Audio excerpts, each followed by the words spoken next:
Assalamualaikum warahmatullahi wabarakatuh.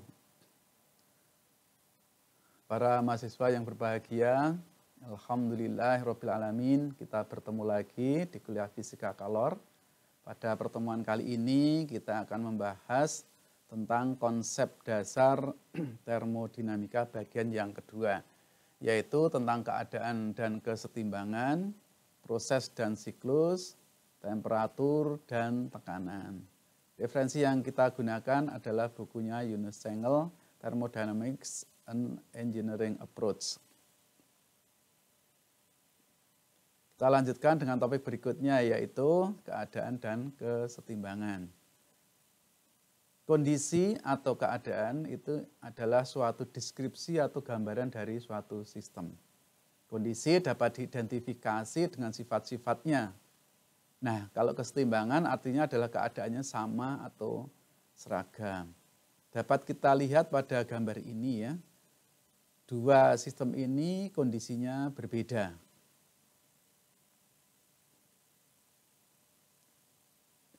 Ada berbagai kesetimbangan.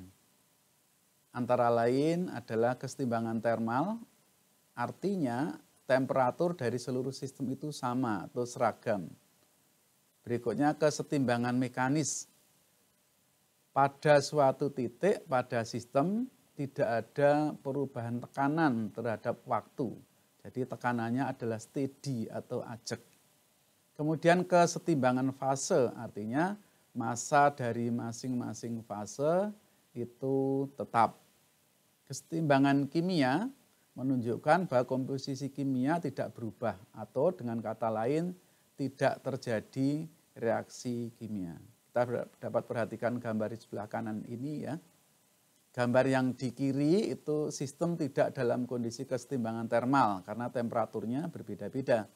Sedangkan gambar kanan itu menunjukkan sistem dalam kondisi kesetimbangan termal. Temperaturnya sama atau seragam. Proses dan siklus. Proses adalah perubahan sistem dari kondisi kesetimbangan yang satu ke kesetimbangan yang lain. Kita dapat perhatikan gambar ini ya, sistem mengalami perubahan keadaan, yaitu dari keadaan satu ke keadaan dua. Ada beberapa proses yang istimewa. Yang pertama adalah proses isotermal, yaitu jika selama proses itu temperatur sistem itu tidak berubah ya atau konstan. Kemudian proses isobar, yaitu jika selama proses tekanan sistem itu konstan atau tidak berubah. Proses isochor, yaitu jika selama proses volume jenis sistem adalah konstan atau tidak berubah. Nah, jika suatu sistem mengalami beberapa proses dan pada akhir proses kembali ke keadaan semula, maka dikatakan bahwa sistem itu mengalami satu siklus atau cycle. Berikutnya kita bahas tentang temperatur atau ada yang menyebutnya dengan suhu. Skala temperatur yang sering digunakan sehari-hari adalah Celsius dan Fahrenheit. Nah, skala temperatur yang sering digunakan dalam termodinamika adalah skala temperatur absolut, yaitu Kelvin pada sistem satuan SI dan Rankine pada sistem satuan British atau USC.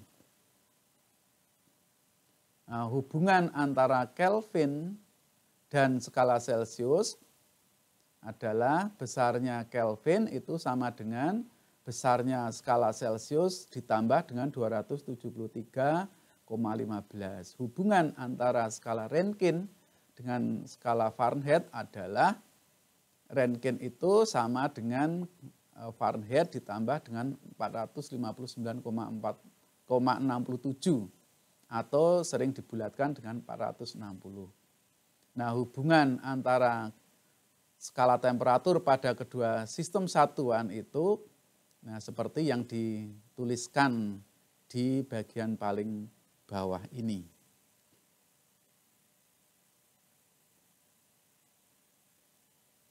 Selanjutnya kita bahas mengenai tekanan. Tekanan adalah gaya normal persatuan luas.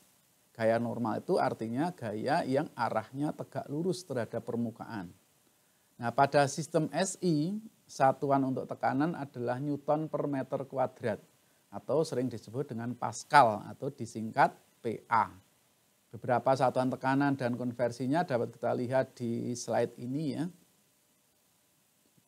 Cukup banyak, misalnya bar, atmosfer, kemudian kilogram force per centimeter kuadrat, dan sebagainya.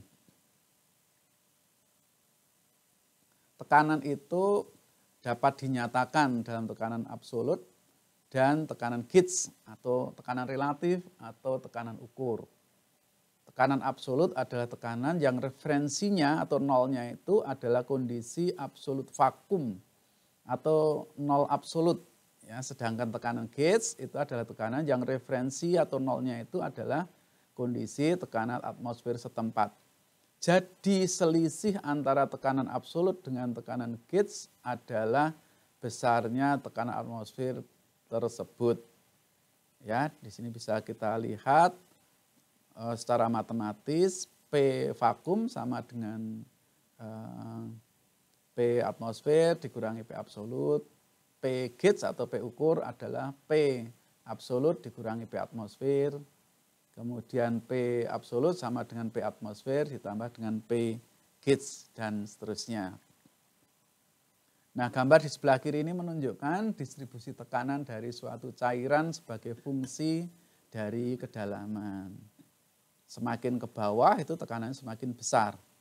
Nah, sedangkan gambar yang di sebelah kanan itu menunjukkan cara menghitung tekanan di suatu kedalaman tertentu. Misalnya di titik 2. P di titik 2 adalah P atmosfer ditambah dengan rho kali G kali H. Jadi tekanan pada suatu titik hanya dipengaruhi oleh massa jenis cairan dan kedalamannya saja. Bentuk bejana tidak berpengaruh. Demikian pembahasan pada pertemuan ini. Jadi pada pertemuan kali ini kita sudah membahas tentang keadaan dan kesetimbangan, proses dan siklus, temperatur dan tekanan. Semoga bermanfaat. Terima kasih Anda telah mengikuti dengan tekun dan runtut. Insya Allah kita akan lanjutkan di pertemuan berikutnya. Mari kita akhiri dengan bacaan tahmid. Alhamdulillahirabbil alamin. Assalamualaikum warahmatullahi wabarakatuh.